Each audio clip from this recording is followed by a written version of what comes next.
Hi, and welcome to the trailer loading webinar. It's great to have you here, Dale. I've been messaging with Dale, so that is really good to have you here. I'm back in 1770, where I have the sea in front of me, the coral sea in front of me, and perfect weather. Of course, it always seems to be perfect weather here, and I've got a lot more internet reception than I have at home, so it makes this broadcast much easier and much better for you to watch and listen to later. I've been having some weird computer trouble this morning. My mouse isn't working very well, so you may have to bear with me as we swap between screens, but I'm hoping we'll be okay.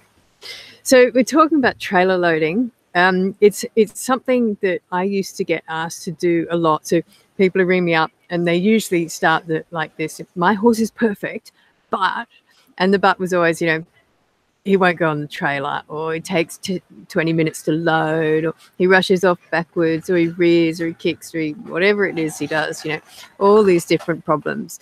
And so my sort of answer to that is, okay, well, I'm thinking perhaps the horse isn't as perfect as you think. And I think it's a good lesson for us to think, we really have to raise our expectations a bit, because not getting on the trailer isn't really a problem in itself. It's a symptom of a much bigger problem.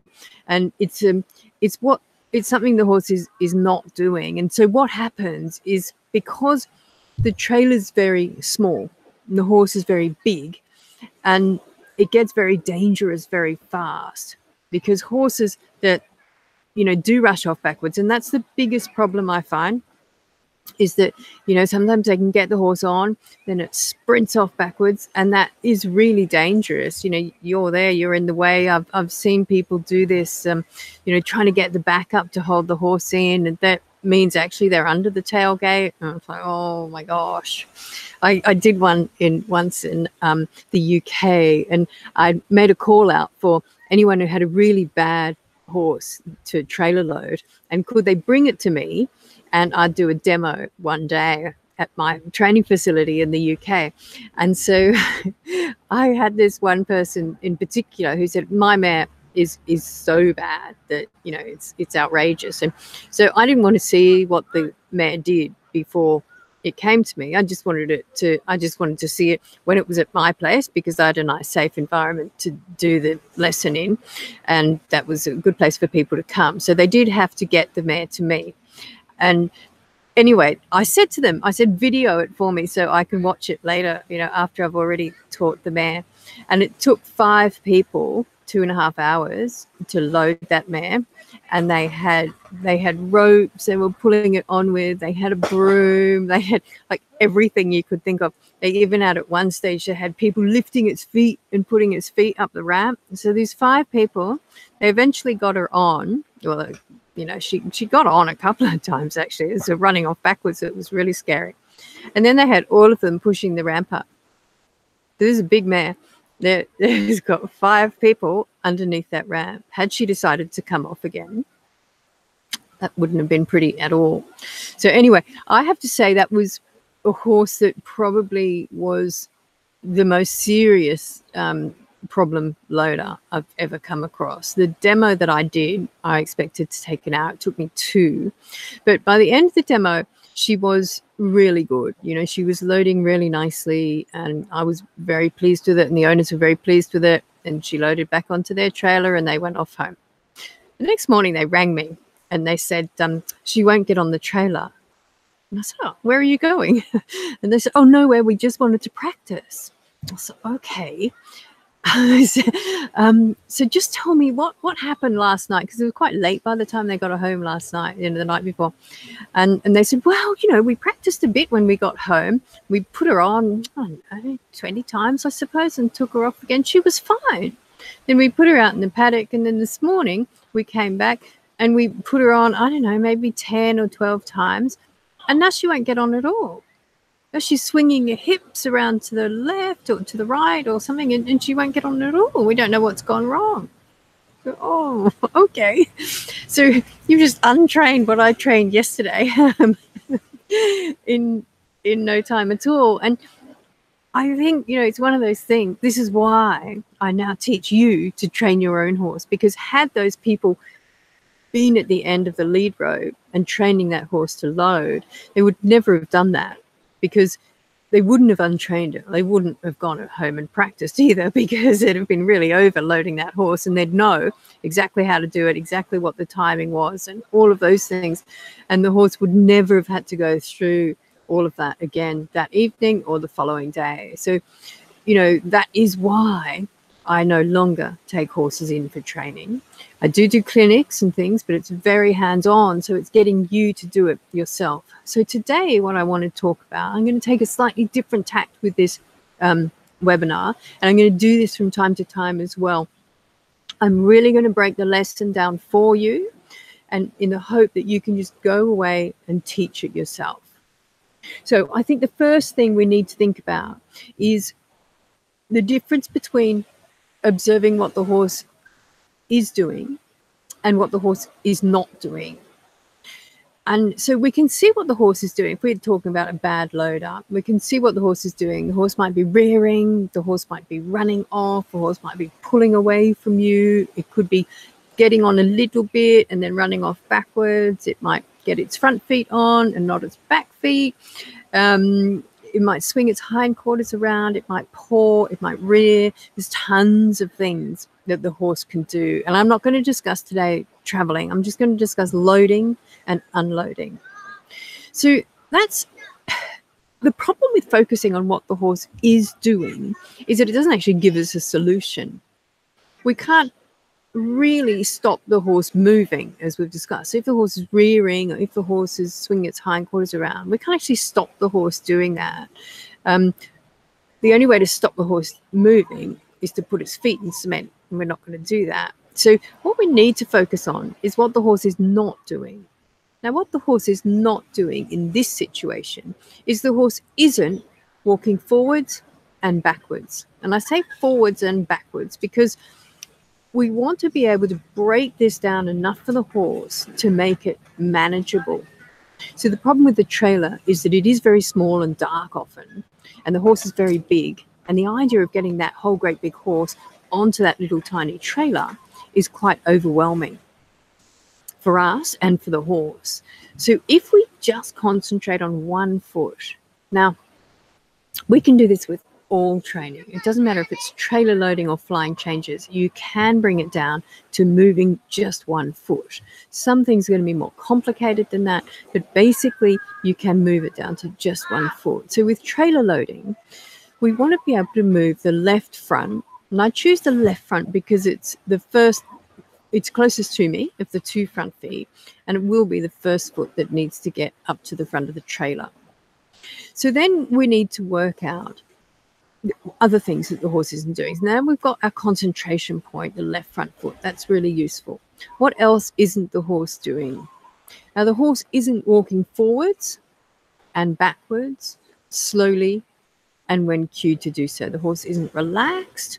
The horse isn't going forwards and backwards slowly, and the horse isn't listening to your cues. So those are the things we need to address. And what we're really trying to do is teach self-carriage. So what we want in the end is the horse to look at the ramp, walk straight up, and stand and wait until you've done the back up and had a cup of tea and done whatever else you want to do before you drive off. And that is self-carriage. Actually having to ask the horse to get on is not self-carriage. That's cueing the horse until it happens. What happens after you've taught this lesson is your horse does see your ramp there to the trailer, and it locks onto it, and this behavior is so habitual for the horse that it walks straight up and stands and waits. So there's a few things that we need to think about. First of all, we need to think about the spot on the horse we want to move to the left front. It's all we're going to talk to. The direction we want that to go. Now we want that to go forwards and backwards, because it's very hard to teach the horse to get all the way into the trailer and then teach it to get out, right? And I find most horses, especially those that run off backwards, they don't usually have a problem with loading. They have a problem with unloading. Those horses that run off backwards quite often get straight up to the front of the trailer and then they sprint off backwards. The reason they do that is because it's much more difficult for the horse to back off the trailer than it is for the horse to walk up the trailer ramp, because the ramp is sloped, the horse can't see where it's going, it's very difficult for the horse. It's a much more difficult thing to do. For that reason, we want to teach get on and get off at the same time. So it's the left front foot is our spot. The direction is forwards and backwards. Now the motivator is going to be the dressage whip, and we're going to motivate the horse to move forward by tapping it lightly on the hind quarter. And we're going to ask the horse to move backwards by putting some rein pressure on or touching the shoulder or the chest to ask the horse to move backwards. Either of those things will work well. So that's your spot, your direction, your motivator. And the reward, of course, is a kind word, a scratch, a rest, and just praising the horse. So it's positive reinforcement in those forms, not in the form of food. Okay, and it's really, really important that you don't use food in trailer loading. And I'll tell you why as we go through it, but it really is something to remember. Really don't use food for trailer loading. So I want to talk then a bit about the tack that you're going to use. So to teach this, unless I've got a young horse that's never been on a trailer before, then I'll just teach it in a head collar. If you've got a horse that's retraining this, I put it in a snaffle bridle. Now, the reason for this is that I've got much more control, probably about 10 times the amount of control in a snaffle as I do in a head collar. If the horse wants to leave, and it doesn't matter if it's a Shetland pony or a Shire horse, if it wants to leave and it's in a head collar, it will drag me with it, absolutely guaranteed. So I put a bridle on, only for training, not for traveling, just for the training. And then I have a nice long lead rope, so a 12-foot lead rope or something, which I attach to the bridle, have the head collar under the bridle so that when the horse gets to the stage where the bridle is no longer needed, you can just slip the bridle off and you've still got the head collar on. And I can wrap that lead rope around his neck, so I just need to hold on to a little bit of it. Should the horse try and leave, it's not going to get very far because I've got a nice long lead rope, but not anything long enough like a lunge rope that's going to get in my way and be dangerous. Just enough to hang over the horse's neck so that if he does pull away, I don't lose him. I think that's something to remember. Your main job when you're teaching this lesson is to keep the horse's nose in the center of the ramp. Now, that doesn't sound terribly important, but it really is. We know horses have got this great peripheral vision. So even by keeping its nose in the center of the ramp, the horse can still see a lot. But if the horse gets away and moves its head over to the other side so it can see its friends in the paddock or something else, you've completely lost its mind then as well. So the horse is then no longer in your bubble of communication. The horse is mentally over there in the field with its mates. So it's very, very important that you do keep the nose in the center of the trailer. So we've all heard those things, make outside the trailer the nasty place to be and make inside the trailer the good place to be. And we've all heard this stuff. I try not to do that, and try and offer the horse a place to rest when it's on the ramp or inside the trailer. Definitely. Never try and make outside the trailer a bad place to be. You don't want anywhere when you're training the horse a bad place to be. What you do want to do is keep the nose in the center. And by doing that, it means that the horse is never actually going to leave your little bubble around the ramp. Okay. So I'm going to share my screen with you, and I'm going to talk you through. I'm going to talk you through the lesson using a video from inside the training. So let me see if I can do this with my wobbly mouse. Here we go. There. Look at that. It worked. Okay. Excellent. I think just let me double check that.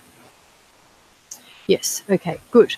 So we're inside the training here. And if you go up, if you go to the next page, it's on the second page of training.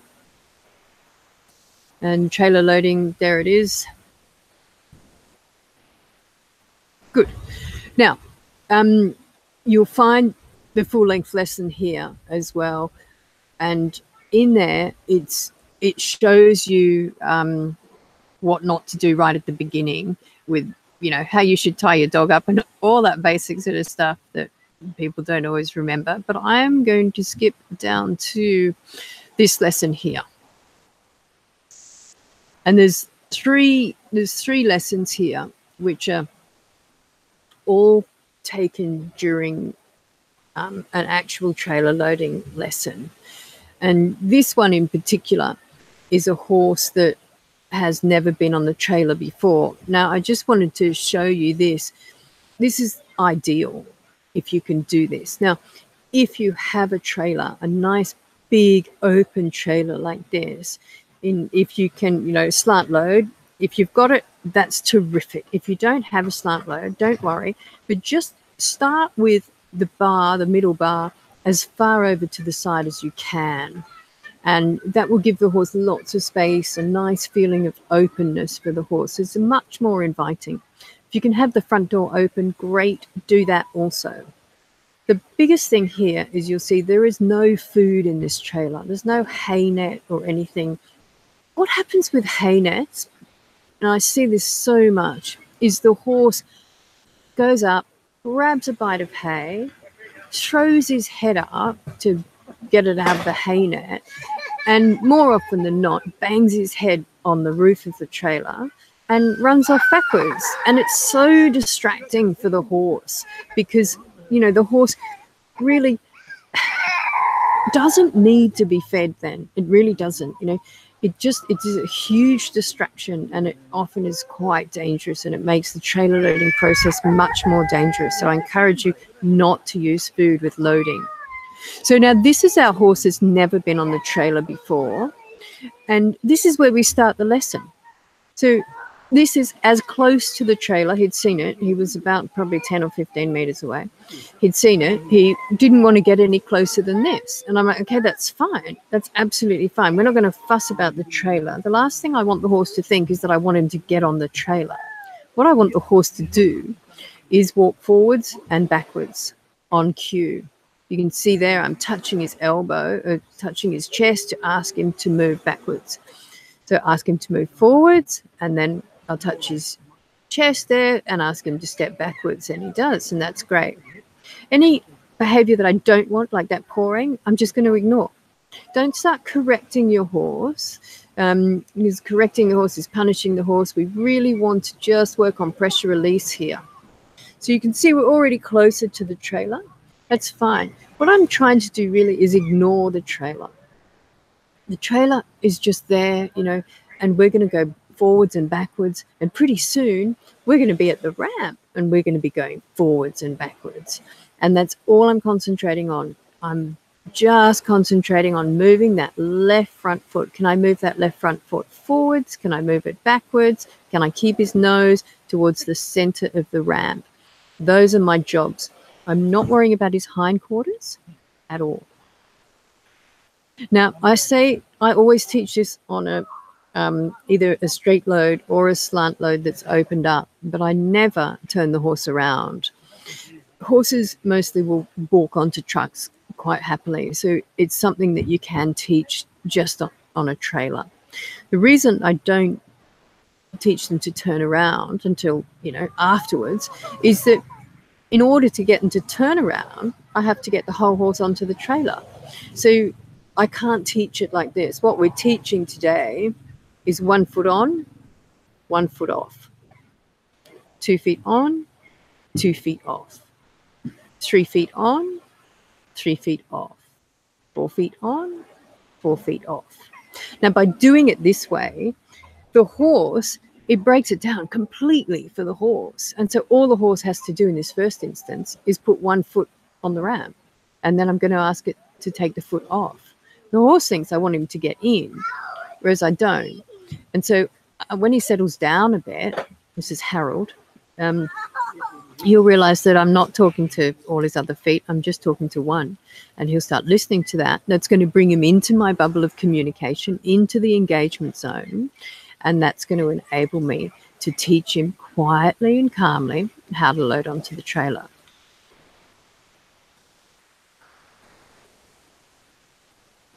So all of this behavior where he's swinging his hindquarters around to the left, absolutely fine. I'm just looking at that left front foot. You can see I'm holding him quite close to the bridle here. It's important that I have control of him and I keep control of him. If I lose him, I've got the nice long lead rope that's just hanging over his back. So I can, I'm not going to completely lose him. If I lose him a little bit, then that's fine. It's not the end of the world. I think we're going to, here's a bit of a problem with this bridle, which I think I see Ange comes up and fixes that. Yeah, so I think the bit has sort of turned inside out or something, but the owner comes up and fixes that for me in a minute. So you can see already that he's sort of getting the idea that I'm really wanting his nose in the middle. He's still not yet very keen to do that for me, and that's fine. But he is sort of getting the idea that is what I want. So we'll just move him along a few minutes. Let's see if we can do that. There we go, 5 minutes into the lesson. And now, see, that's a great place to allow him to rest. I'm actually asking him to back up there. Now, if your horse backs off before you've asked it to, I just tend to say, oh, that was a good idea, and pretend it's my idea and get the horse to back all the way off so he's standing just in front of the ramp again, and then ask him on again. Okay? Your horse will eventually wait for you to ask him to back off, simply because it's, more effort to back off than it is just to stand and rest. And you can see Harold's working this out already. Harold's thinking, oh yeah, this is actually pretty easy. Right there, that was really nice. You saw Harold remained really calm. He stepped off very cleanly, and now he's gone all the way to 4 feet, which I didn't ask for. I just asked him to come a bit further in. The fact that I got 4 feet is fine. Now, I'd only stop a horse coming too far on right at the beginning. So before you've established go backwards. It's very important that you do establish go backwards before you actually get the horse right on. Here's the owner's just going to fix that bridle, so we'll just fast forward through that little bit there. There we go. Now we're 8 minutes in, and because otherwise what happens is you get the horse all the way on and he doesn't know how to get off. What we're teaching is we're teaching the horse how to get off the trailer. And I do believe it's more important than teaching the horse how to get on the trailer.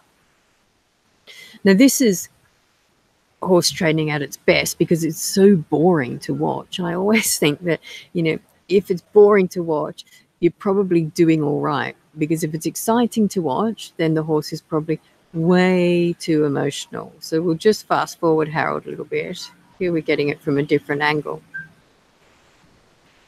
Now, this section of the lesson is very important. It's very important that the horse gets really confident before you ask it too far in. And so it's the resting session right there. You can see Harold is actually resting his back leg there.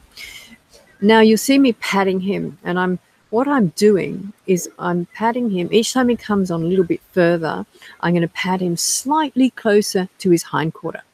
The pattern I want Harold to learn is that when you get up to the front of the trailer, I'm going to scratch your bum. And that's what Harold wants because he loves that. And they all do. So right at the beginning, I might be patting them on the head, and then pretty soon, once they've got 1 foot on, I'll be patting them on the neck. When they've got 2 feet on, I can stretch down to the base of the neck. When they've got 3 feet on, I'm at the wither. And when they're getting all the way on, I'm really close to that hindquarter. And that's the pattern I want him to learn. So I relax, I walk onto the trailer, I get to stand, she scratches my hindquarter, it's lovely. And then I wait until she asks me to come off. So it's very important here that you have a clear backup cue. Because what we want the horse to do, and this is all about self-carriage, what we want the horse to do is wait for that cue and then back off when we cue him to back off. And that was really good. And I do want him to go all the way off, because if he goes all the way off, then it becomes an end to the pattern. If I ask him halfway off and then on again, that might become Harold's pattern. So Harold might load, half unload, then load again. And I don't want him doing that. I want Harold to know the whole pattern. The whole pattern is load, stand, relaxed, be scratched, unload when you're cued to do so, and then reload. So I don't rest him much outside the trailer. I rest him inside the trailer. He's getting plenty of rest, but it's being taken inside the trailer. But you'll see he hasn't left either. He hasn't left the base of the trailer. I've never circled him. I haven't taken his head away from the ramp at all. And because I'm wearing the bridle, it's very difficult for Harold to move his head away from the ramp anyway. So that is a very, very important thing, because what you don't want to do is you don't want to have to re-engage the horse every time he unloads. And if every time he unloads, he gets his head away and he goes and he looks over at his friends in the field, then you also lose his mind. So then you have to spend time getting his mind back again. And it really is much more difficult for you and for your horse. So let's just fast forward Harold a bit here.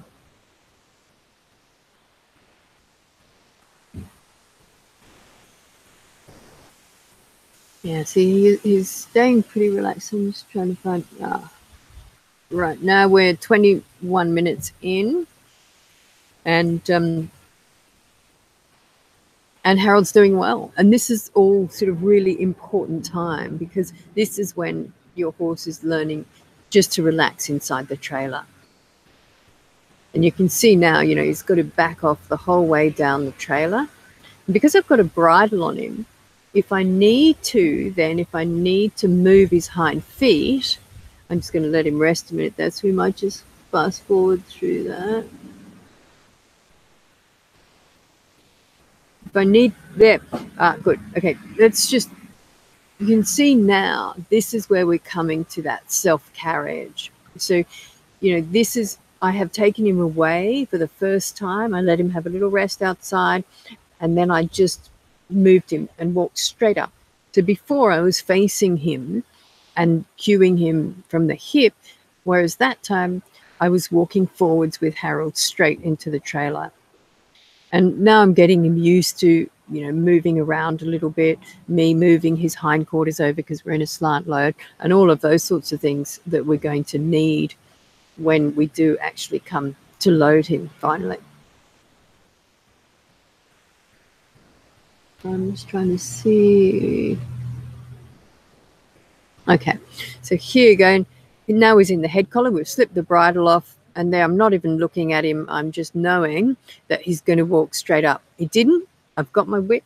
I can turn around and I can cue him forward by tapping him really gently on the hindquarter. And he was absolutely fine with that little reminder. So once you have taught this lesson, I think the thing to remember is always carry your dressage whip with you. Because if that horse asks you the question halfway up the ramp, you want to be very positive about where you're going and what you're doing and say, oh, yep, no, we are getting on, and you can lift the whip and the horse will know exactly what that means and will walk on. This is boring to watch, but, you know, a very important part of the lesson with your horse relaxing on the trailer. And the reason this works is because there's no food there. We're not bribing Harold to stay on the trailer. We're offering Harold a nice place to relax and have a bum scratch by standing there. And he knows that I'm going to ask him off because that's the way the pattern works. But he has now learned to wait until I ask him off, which is the most important thing.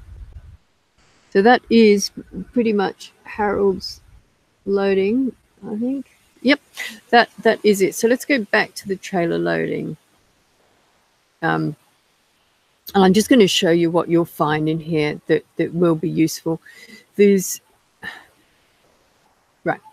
So after the full length lesson, you'll find these little lessons which just break it all down. I use lots of different horses in these, so you'll see a lot of different horses. There's a young horse. He was an interesting horse. A lot of these horses that I use have had sort of really bad experiences. You know, they've had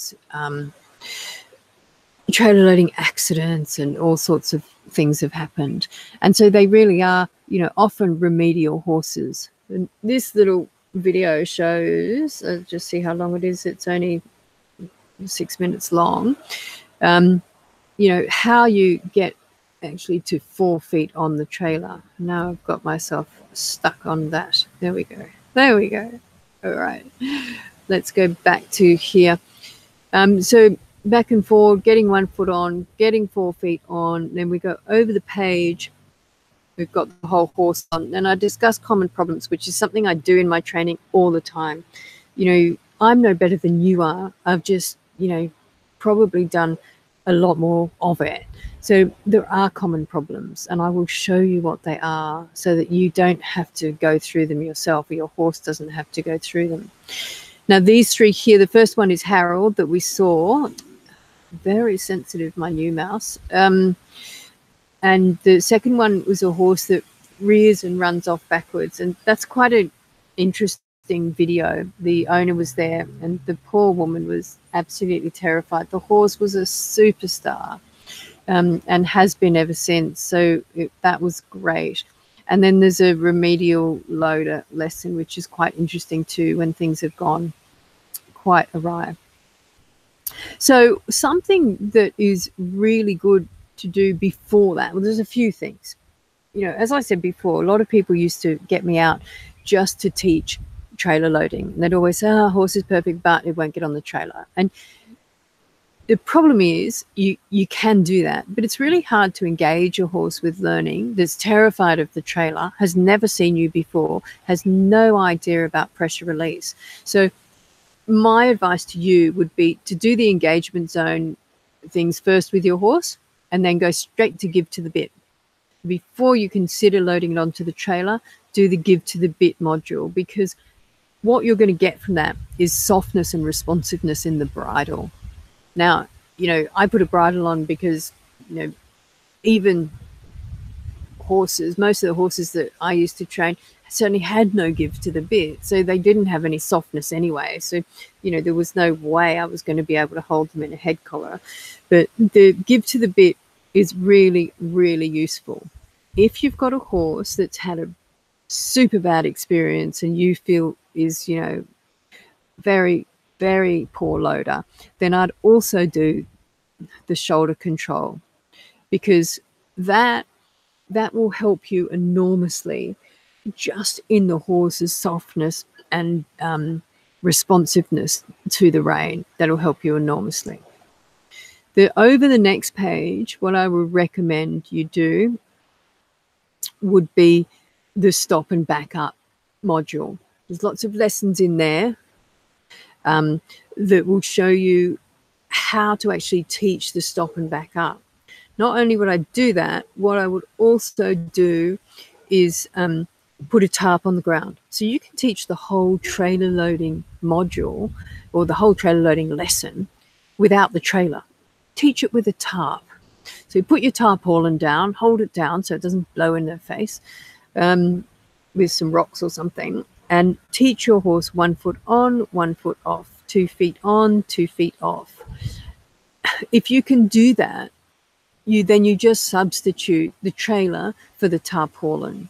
And it is actually really simple to do, and you should have a very good response. You know, horses take to that very easily. What they're learning is a pattern, not anything else. They're just learning this pattern of step forward, step backwards. So it really doesn't matter whether you teach it with a trailer or whether you teach it with a tarpaulin. You just want the horse to know the pattern.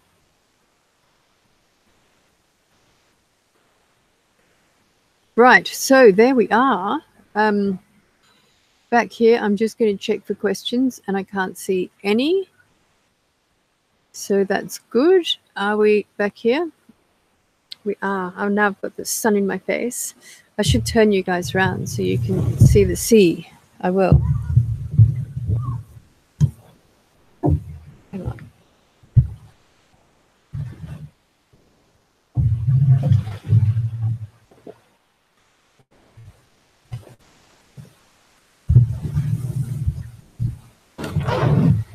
There we go.